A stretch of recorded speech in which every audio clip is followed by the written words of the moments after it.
from your local election headquarters. This is Politics Today with Jackie Kingston. Randall County voters are using new voting machines to cast their ballots in this election. We'll take a look at what's different. And our Washington, D.C. bureau talked with President Biden in a one-on-one interview. We'll hear what he has to say as we approach Election Day. Randall County voters using the Verity Duo system to cast their ballots in this midterm election. The change in voting equipment comes after the Texas legislature passed new requirements for voting machines. Thanks for joining us. I'm Kaylee Green in for Jackie this morning. Politics Today's Maya Clark takes a look at what voters need to know about the changes as we get closer to Election Day. The new requirement from the Texas legislature states that by 2026, all counties must have a paper audit trail. Randall County implemented the change for this year's midterm election due to an incentive from the state. They also put in that bill that anyone that was willing to convert by November of 2022, the state would completely fund. So that was the final decision. The most noticeable difference in the new voting system is the paper component that is meant to add another step of verification. What this does, it's one more checks and balance that we do. This is going to tell us at the end of the night the amount of people that have checked in that say that they are here to vote. We actually have the paper backup to prove that those numbers are the same. So we don't have more ballots cast than we actually had people sign in. With the change comes opinions, and some Randall County voters shared what they think of the new technology and voting process. They're great. Very easy to understand, use. Instructions were clear, and I thought the fact that it retained a paper ballot will reduce fraud and keep people honest. I like them. I'm a techie guy, so I like tech. I like the fact that it's printing out paper so it can be checked. So anytime you can verify, it's good. It is important to know that the paper that is printed from the machine is not your receipt and must be placed in the scanner for your vote to be counted. Voters think they get to take that with them, that could conceivably be a receipt. Well, Texas law doesn't allow for that. Your vote is still private. When you see the American flag wave, you know that your vote's been counted. Early voting runs through November 4th. That's this Friday. Election Day is November 8th. As voters head to the polls, one of the races we're taking a look at is the race for Agriculture Commissioner. The position oversees the Ag Department, which helps to give financial assistance to farmers and ranchers, uses grants to attract development in rural Texas, and oversees the products that wind up in your grocery stores. Democrat Susan Hayes is trying to unseat incumbent Republican Sid Miller. Miller is touting successes in his last two terms. Hayes is a lawyer and wants to expand rural health care access, promote sustainable agriculture, and legalize cannabis. The culture of trying to do good policy has really withered away in Texas. So I'm going to try to break that, cultural malaise in governing in Texas, starting with the Ag Commission. When I came on board, we didn't do exports. We had a Go Texan local marketing program. I launched a global outreach initiative. We lead the nation now in agriculture exports, and I'm having to build more livestock export facilities. As far as endorsements go, both have earned high-profile Republicans. Three former Texas Supreme Court justices, all Republicans, have endorsed Hayes. And Miller's been endorsed by former President Donald Trump. Chances are you've already seen campaign attack ads in the final days up to the election, and some contain claims that could be misleading or partially true. In the race for Texas Lieutenant Governor, Democrat Mike Collier is pushing back against incumbent Dan Patrick's latest ad. Last week, Collier's attorneys sent a cease and desist letter to broadcasters asking to stop airing the ad. His senior strategist calling it an egregious betrayal of the public's trust. Patrick's campaign is standing by their ads. They do tend to make outrageous claims. If you feel like it goes too far, it probably does. Also look at the documentation they provide, because most good ads will have a specific link that tells you why that they're saying this, or that there's some evidence to support that. Our team in Austin fact-checked the Dan Patrick ad that Collier's campaign is disputing, which you can read over on our website. The Communications Act of 1934 requires broadcasters to air them without censorship, but the 88-year-old rule only applies to broadcast airwaves. Cable networks and social media companies do not have to abide by it. The Texas Secretary of State's office is pushing back on claims from two Texas groups about voter intimidation. The groups believe Harris County is being singled out by a plan to send inspectors to county elections offices, but the Secretary of State's office says overseeing election procedures is a standard practice that's been happening for decades. This all stems from a 2020 election audit from the Secretary of State's office. A representative tells our Austin team they chose to look at two of the largest Democratic and Republican counties to reassure voters on election integrity. Harris County was included in that audit, but a spokesman says it's the only county that has not been able to provide certain records from machines used to read ballots.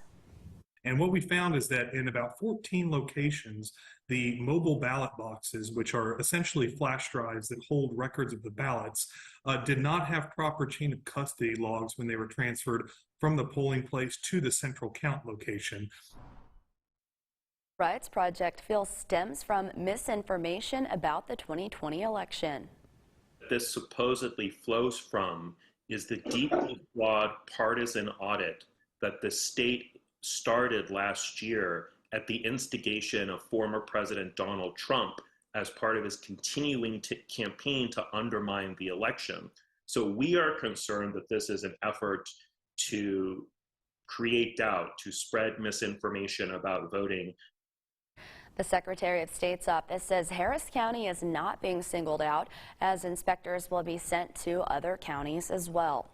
On Thursday, our team spoke exclusively with President Biden just 2 weeks out from the midterm elections on everything from the economy to the war in Ukraine. Politics Today's Washington correspondent Rashad Hudson has the one-on-one interview. Good evening. President Biden was here in Syracuse, New York today to talk about manufacturing jobs and bringing them back to the U.S. But in the backdrop of his visit is next month's election. We spoke one-on-one with President Biden about why he believes Americans should vote for his party next month. I want to turn to next month's election. You've referred to the midterm election as a choice rather than a referendum.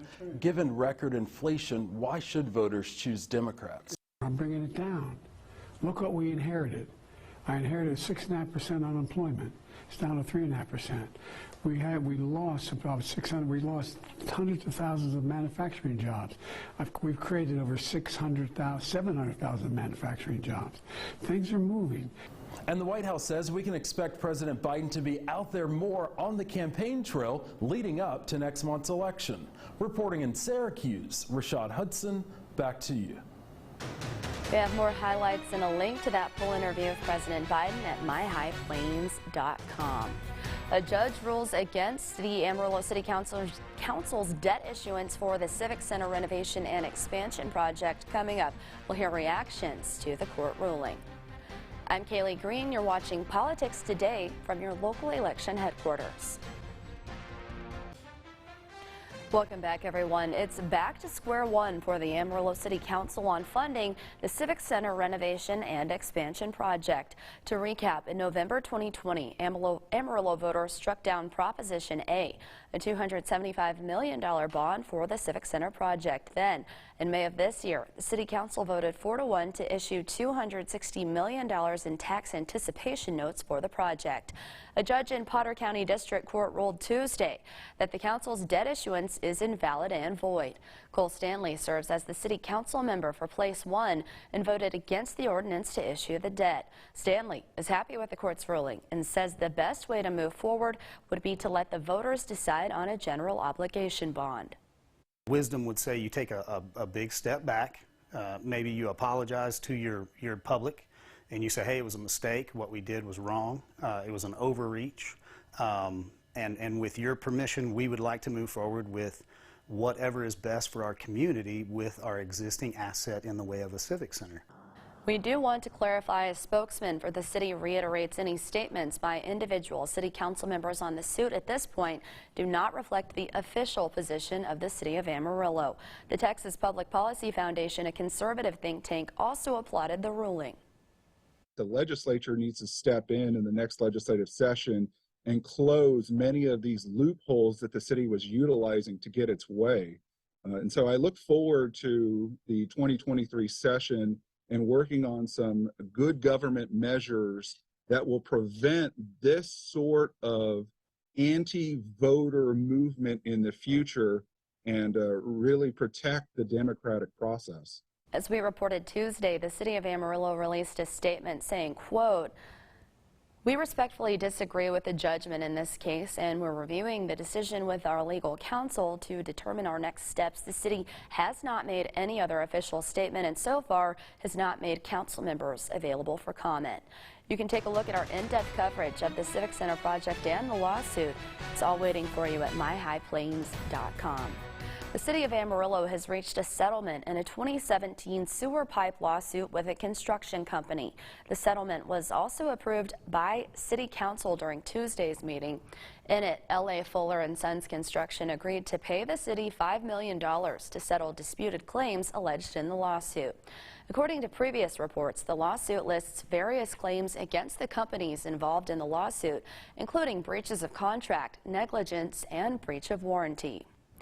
Amarillo council members approving the next step in the renovation of the Amarillo Hardware Building by a 3-to-1 vote during that meeting. That item awards Western Builders as the construction manager at risk for the renovation of the building as the new Amarillo City Hall. It also authorizes the city manager to negotiate and execute a final agreement for construction.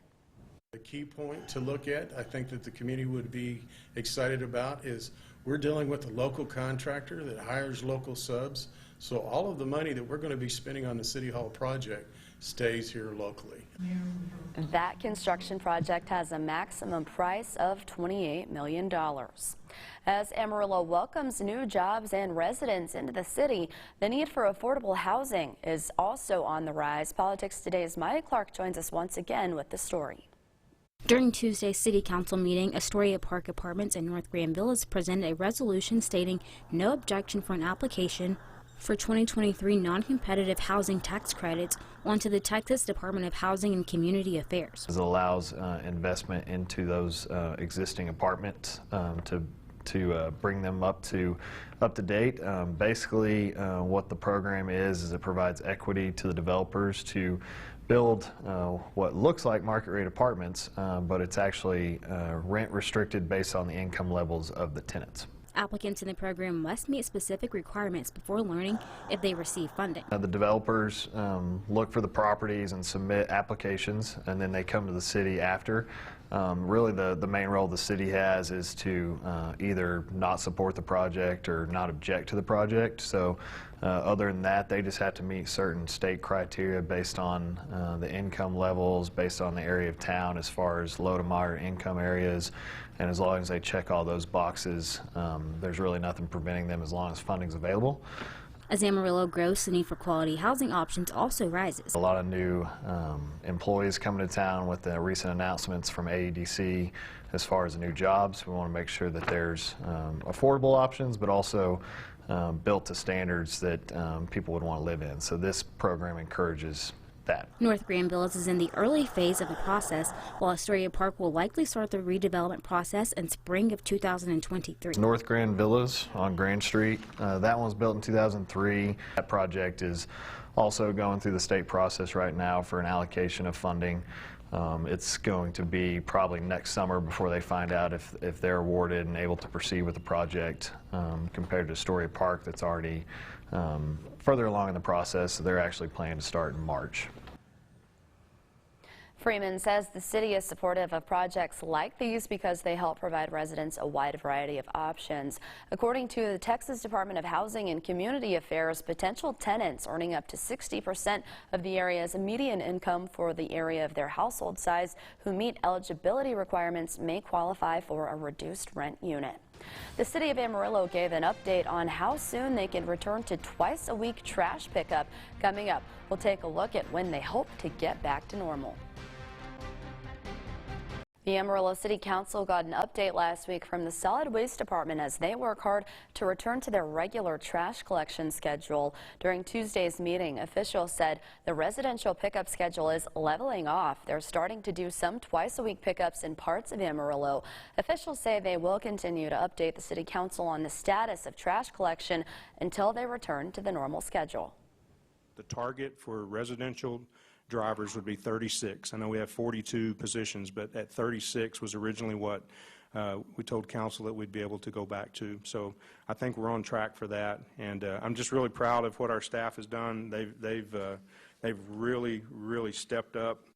The Solid Waste Department aims to get back to twice-a-week pickups by the end of December, by December for the full city. City Council members also voted to approve an incentive agreement between the Amarillo Economic Development Corporation and Coast Packing Company.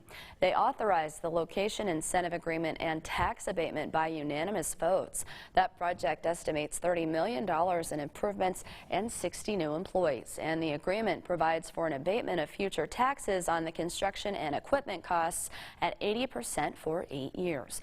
The company will be located at the Centerpoint Park along Lakeside Access Road. We started working on this one almost 3 years ago, so this has been a long relationship, and so it's just, it's a 100-year-old family-owned company, and we just hit it off right away, and they were interested. They were looking at several locations across the country, and very fortunate that they picked Amarillo. Kids all across Texas take the STAR test every year. Coming up, how a nonprofit is hoping to change the test for the better. The STAR test is something Texans talk about a lot. Some say it's needed, others want it gone. A new report released last week is highlighting the middle ground. Politics Today's Austin correspondent Jayla Washington shows us how a nonprofit's campaign came up with recommendations it hopes will influence change. Got this prop from the Measure What Matters campaign, and it is relevant because to measure what matters, its members were able to travel across Texas talking to more than 15,000 educators and stakeholders to come up with solutions detailed in this report. She started off as a teacher for kindergarten through 3rd grade. Now, as you see Kaylin Dixon-Smith here on the Capitol steps, too often policy conversations happen far away from the people.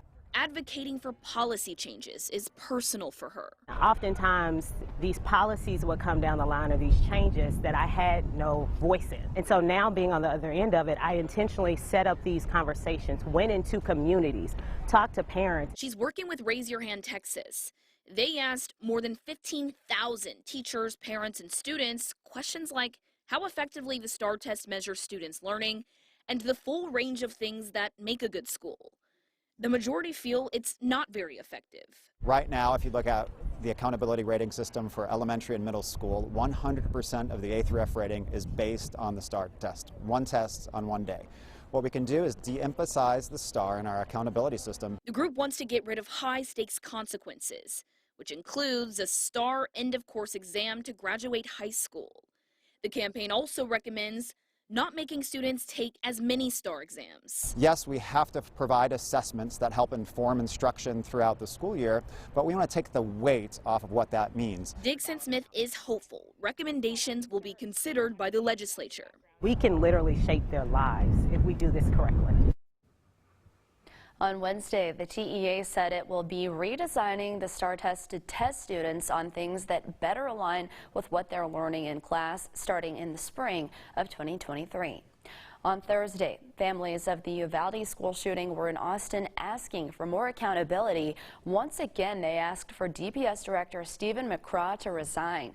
This comes weeks after McCraw said he would resign if his troopers had any culpability in the botched police response to the Uvalde school shooting. On Thursday, he told families calling for his resignation that the agency has not failed as an institution. Those families continue to call for the release of DPS body cam footage and other information from that day. DPS as an institution failed, then absolutely, I need to go. But I can tell you this right now, DPS as an institution, okay, right now, did not fail the community. Also Thursday night, U.S. Representative Tony Gonzalez, who represents Uvalde, became the first Republican to call for McCraw's resignation. We'll wrap things up right after this break. Back to politics today. Thanks so much for joining us this week. Now remember, Friday is the last day for early voting in the midterm elections. November 8th is Election Day. Remember, you can always keep up with us on social media. You can like us over on Facebook. We have plenty of updates there. Plus, you can always follow us over on Twitter. Lots of tweets for you to catch up with. And stay up to the latest political news on myhighplains.com. Thanks for joining us. We'll see you right back here tomorrow night for the news at 10.